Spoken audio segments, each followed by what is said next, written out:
Memory hole here on Morning Kick Around. This week marks the 10-year anniversary of FIFA-gate, the controversy that maybe dethroned the leadership in FIFA.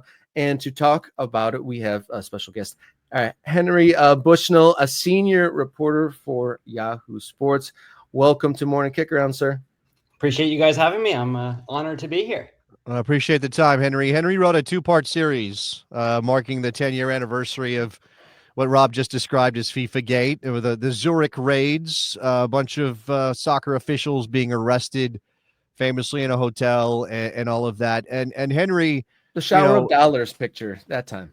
Well, he was around that time for sure. The Sepp Blatter era was wild on many fronts, and there's a lot of information in your story, Henry, about sort of the lead up to it. How the United States took the lead and why. I guess maybe let's go back in time. Let's go back to 2015. What precipitated all of that happening and FIFA officials coming under suspicion and ultimately being arrested and charged by the Department of Justice? Yeah, I mean, the story even goes back, and I didn't get too much into this in my pieces because it's been pretty well covered, but the story goes back even further. I mean, it goes back decades and decades. Bribery in soccer, especially, attached to all these, broadcast rights deals and everything had been going on for decades. The U.S. authorities kind of latched on in the 2010, 2011 range, and had been investigating this stuff for years, but always in the background. There were a few leaks here and there, but it didn't fully rise to the surface until May 27th, 2015, when it all not just rose to the surface, but kind of exploded and became this huge reckoning. And it was interesting, talking to people who worked on this case. Like bribery in soccer was this it was kind of like an open secret that soccer was super corrupt. But nobody, no like soccer entity wanted to do anything about it. And because of the power dynamics within FIFA, within soccer, and no government or law enforcement authority really wanted to do anything about it because of the political power that soccer and social power that soccer has. And how important it is to the national identity of a lot of these countries. And so the US in a lot of ways was the only country that was both willing and capable of doing this. And they exposed a lot of it, certainly not all of it. They didn't get as far as I think some people thought that they could get in terms of touching all, getting all the criminals that were corrupting soccer. But they certainly, prompted a big reckoning and a big scandal. And so it seemed like from reading your article, you kind of outlined how it's a little bit of a mirror of where we're at. Like there was a big reckoning, but over time through spinning the narrative and from kind of the power vacuum that led to Infantino coming in and what he's been able to do with that since. Would you say that there has been meaningful change in 10 years since the corruption was officially documented as being corrupt? I mean, it's really complicated. There has certainly been some change. I think that the consensus and kind of the middle ground viewpoint that a lot of people would come to is there has been some changes, many of them positive, but the core structure of FIFA and the central power dynamics that have always been problematic with so much influence concentrated in the FIFA president and the presidents of the confederations, that really hasn't changed at all. And if anything, this patronage network that everybody talks about has just gotten stronger and more ingrained because there's more money than ever before being handed out by FIFA to all these national federations. So I think, and that is kind of at the root of why a lot of people say that no, there hasn't been much meaningful change. It seems as though the upshot here is that with the paper bags full of money and all of that was ultimately uncovered. I mean, we all knew what was going on, but the DOJ decided to do something about it. It kind of created a vacuum that was then filled by someone so craven and blatant in his desire to sort of squeeze the game for every drop of money it's worth. And Johnny Infantino, that there hasn't been as much good that came from it as could have. And I'm reading, or I'm looking at right now, a statement from something called Fair Square. I'm sure you know about this, Henry, a joint statement that says, quote, FIFA arguably more poorly governed today than a decade ago. And this does come down, it seems, and you outline this in the story. It comes down to the fact that Johnny Infantino has consolidated power and ultimately made this about his will as much as anything else. Yeah, totally. And the interesting part of it is that, at least as far as we know, Johnny Infantino isn't necessarily doing anything that is against the rules. Like, he is not like taking money, as far as we know, he's not taking money under the table or anything like that. It just goes back to the structure. And in a way, you could argue that he is just serving the game really well. Like, making the World Cup even more profitable than it already was. You could argue how much he is responsible for that and how much the responsibility is just that the game of soccer is incredible and the World Cup is incredible. But like, FIFA is making a lot more money and will make a lot more money in 2026 and beyond than it has in the past. And some of that money does flow down to the confederations and the federations who are able to use it for soccer development. So that's why in the headline of one story, we put the word duality. Like, there's nothing necessarily inherently bad about trying to make more money, but it is also inherently tied to just this power structure that gives him so much influence of everything that happens in soccer. It's much more exploitative than it is criminal these days, right? Is that I mean, I'm being very basic in sort of framing that, but it does seem as though, again, we're seeing it. And I've noting the 10-year anniversary, seeing your story drop, being on Blue Sky, which is my preferred social media outlet these days.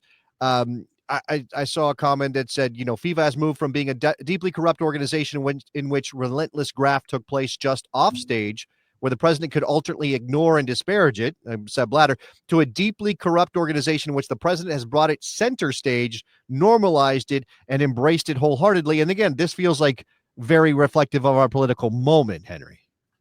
Yeah, I think the political moment is definitely an interesting part of it. And one of the things that people told me throughout this is that I think the word normalized is interesting because it has been normalized in a lot of way by not just the United States government, but governments around the world. And like I think our tolerance of not necessarily, it's not necessarily like the old school type of corruption, like the money under the table, but just like poor governance and conflicts of interest and all this. Our tolerance of it has just like we've gotten more used to it, and it's difficult to call it out every time it happens because it just gets so tiresome. Yeah, exactly. Yeah. So one of the parts of your article that I found interesting, one of the things that stood out the most was that you pointed out that in 2015, it was because soccer was not as entwined with like the nation. They were the ones that were able to make that move and to do the investigation. But now I think it was former prosecutors or someone you referenced that said that they couldn't even really necessarily see that. And maybe the only governance that might want to engage in that would be the European Union, which seems like a little bit of a stretch there, right? Yeah, and that's this came up throughout the reporting process too, and it was one of the reasons we chose to write the story now. It's the 10th anniversary, but it's also an interesting moment in that this is the first time major FIFA tournaments are coming to the United States since then, right? And it really marks a pretty remarkable turnaround. In 2015, 2016, nobody could have imagined the U.S. hosting a World Cup. And now, not only is the U.S. hosting a World Cup, it's hosting the Club World Cup. It's going to host the Women's World Cup. It could host other FIFA tournaments between now and then. And FIFA seems incredibly tight with the current U.S. presidential administration. So it's really a remarkable turnaround. And in some ways, obviously FIFA will argue that that's necessary. When you're hosting a World Cup here, you need to have a close relationship with the government. But from the government's perspective, there are many obvious reasons not to pursue a big investigation like this now. And that's why a lot of people don't really see it as anything along these lines as feasible in the near future. Henry, when I was a slightly younger man, and I was doing things, talking about soccer on the internet, when I had my old show Soccer Morning, that was during this era, and I remember being fairly adamant that the only way change was coming is if some of these nations decided they had to take a moral stand and maybe pull away from FIFA. And this is all pipe dreams and head in the cloud stuff, I think, for a lot of soccer fans. But because we have to do those mental gymnastics to watch a World Cup run by an organization like FIFA, especially during the Sepp Blatter era, this was the thought. Like the United States, Brazil, England, some of these massive soccer nations would need to pull out of FIFA in order for there to be real change. I don't see that happening. Everything is so intertwined, obviously. They're all beholden to FIFA. Again, Johnny has, as you outlined, made sure the money is flowing in a way that it doesn't benefit any of these nations in terms of the bottom line. It would have to be a completely moral stand. Is that really the only way that things change, though? I mean, what could ultimately really change the way football is governed, or is there a sense that this is just how it's always going to be?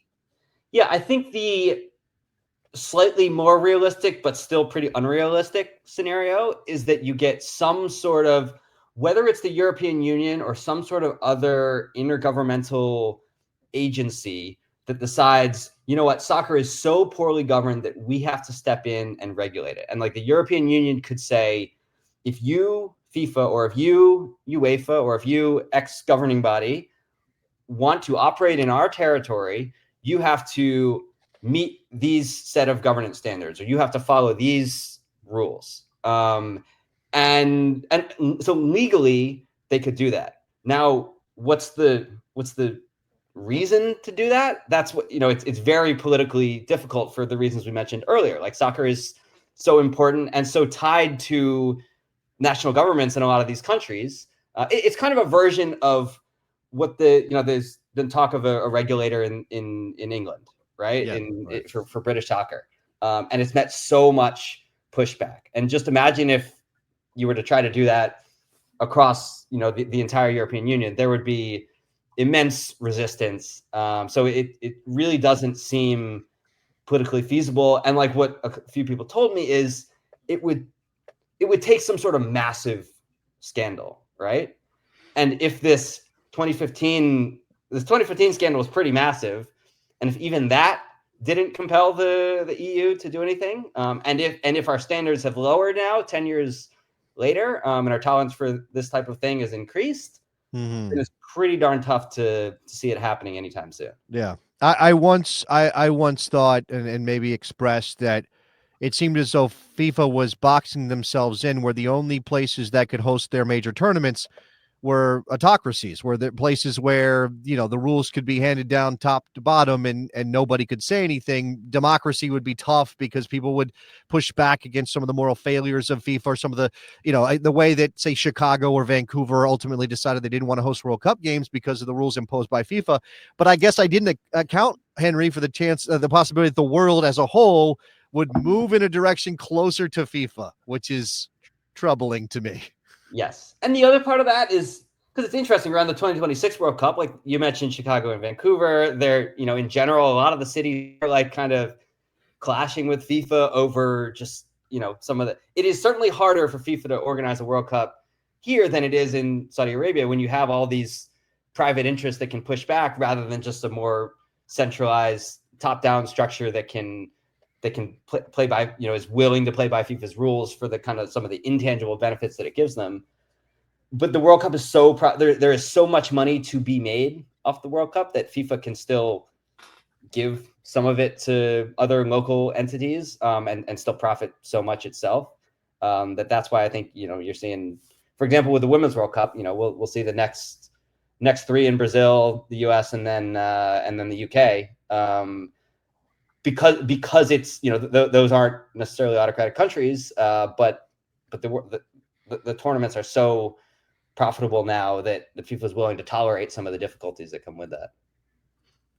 Henry Bushnell, bringing up some interesting topics and globe spanning intrigue and a lot of dipping into politics, but not all of your writing is like that. You want to tell the viewers where they can find all your various writing? Yeah, I'm on Blue Sky, as Jason said earlier. That is the medium of choice at this point. And also you can find it on my author page at Yahoo Sports. Well, Henry, thank you so much for joining us here on Morning Kick Around. Plenty of food for thought moving forward. Thank you so much for joining us here. Subscribers or viewers that haven't hit subscribe yet, do so now. Tell 4 friends, and then we will be able to do this show at a bigger level, have more guests, more participation, and really, grow upon what we've started here in this first few months. Morning Kick Around only started about a couple months ago, and we're already, getting a good foundation here. Maybe we can be the ones to lead the charge for, to break away from FIFA and start our own international soccer governing body. Maybe that's too big. Maybe we need to start smaller. Sorry, Rob. The MK Ultron of soccer ordinances. Let's get an acronym going for that. There we go. Yep. Okay. And if you want to support the show, subscribe, totally free. That's very helpful. But if you want to take it a step further, memberships for $3.99. I think you get a membership, access to the Discord, bonus content, priority commenting, and so much more. Do that today if you are able. We thank you in advance. You can follow us on social media at mkickaround, X, Instagram, and Blue Sky. Write an email, morningkickaround@gmail.com. Or you can find us as a podcast, Morning Kick Around, on your favorite podcast platform. All right, I'm going to get a quick drink.